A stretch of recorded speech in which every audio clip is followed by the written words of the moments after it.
Right, gentlemen, pleasure to be back with you both. Here we are, December 2024. I want us to look ahead at 2025, make some predictions, best guesses at what's going to happen with property, interest rates and things of that nature. So I know we made some guesses 12 months ago. Yep. I'm pretty pleased with how we've been historically correct there. So let's keep it rolling into the next 2 years on the trot. Yeah. Well, we hope so. Long we hope way so. it lasts, Yeah, so. absolutely. Matt quite rightly said that that would be a really good topic for people to listen to, and I think that was all driven around where we expect mortgage rates rather than interest rates to be by the end of next year. Yeah. And your assessment is what it is, and I'll let you explain that, and I'll give people my expectation, and then we'll see who's right at the end of next year. Yeah. My expectation is that the rates we've got, which broadly are between 4 and 5%, depending on the product you've got and the loan to value, but broadly between 4 and 5%.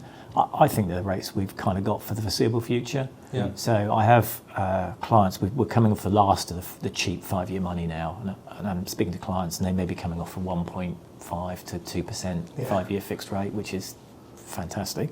And they're looking at 4 to 5% now, and they're saying, look, we might do a shorter term fixed because we feel the mortgage rates are expensive. But actually, if you take the historical average from the end of the Second World War, we're 1% below the historical average for mortgage rates. So you could put an argument together to say that they're cheap. The reality also is hundreds of percent higher in property value at the same absolutely, point. yeah. It certainly doesn't correlate based on financing. No. So my view is I think what we've got is where we're going to be for the foreseeable future, but there's a lot of geopolitical risk in the world, and all these things that we're learning affect our mortgage rates, may affect them. Yeah. What was your view? My Yours different. You were optimistic. Board, Ian, but I think there's some estate agent optimism. Yes, indeed. Well, cheer us up. Come on. So I think that the economists and everybody leading around the interest rates, just for a moment, look to see that there'll be 4 changes downwards next year. Yeah. I think the first half of that will probably only see 1 change, 0.25% lower, but I think that the key parts of it is we'll see a percentage points drop total by the time that we are the end of next year, which will see the interest rate at 4.75% or 4.5 to somewhere 4.5 to 5 anyway. At least let's look at that. Now I think what that will drive, so 3.5 to 4 rather than 4.75 now. 4.75 now. I think it'll be anywhere between 3.5 and 4 by the end of next year. Now I think that will drive the swap rates, and even though there's an awful lot of unrest going in the Middle East at the moment, there's certainly a lot of discussion around Russia and what happens there. I think Trump coming into power early part of next year will have a decisive factor on how that manifests itself, and I think we won't know that until halfway through next year.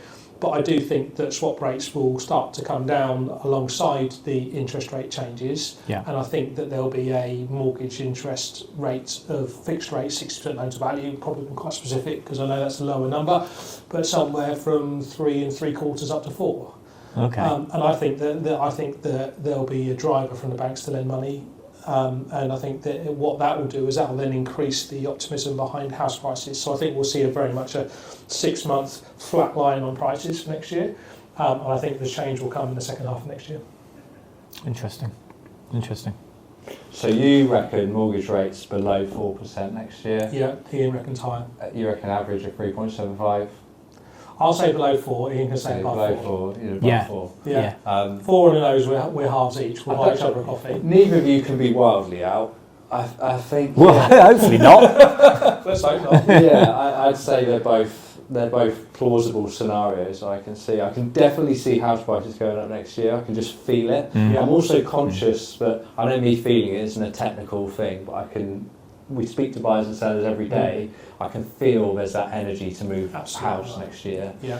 I also think we've had the new government for how many months now? A month or so. I've heard a little bit longer than a month. Is it a few months? Is that only a month? The budget was 6 weeks ago. Yeah. Oh, sorry, of course, budget-wise, 6 weeks ago. Yeah. They came into power in May, I think. I know they were going to do all of this building, and they were going to free up this land, and we're going to see more house building. I think would drive prices down. I haven't heard any house building policies whatsoever. No. And that's going to take years, isn't it? That's not going to happen next year. It's not going to happen next year. So I think we're still going to see, it's still going to be an undersupply of homes. We're going to see an increase in the population, again, as we always do every year.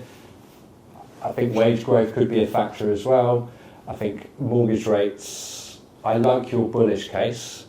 I don't know, I think I naturally maybe think we're probably where mortgage rates are going to be for the time being.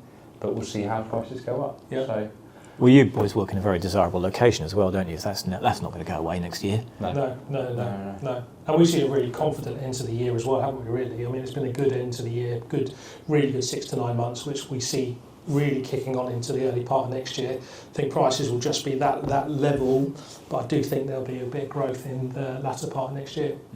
cool. Right. Excellent. Cheers, Ian. Thanks very much. It's in the can. Thank you. Months. Yes, thank you.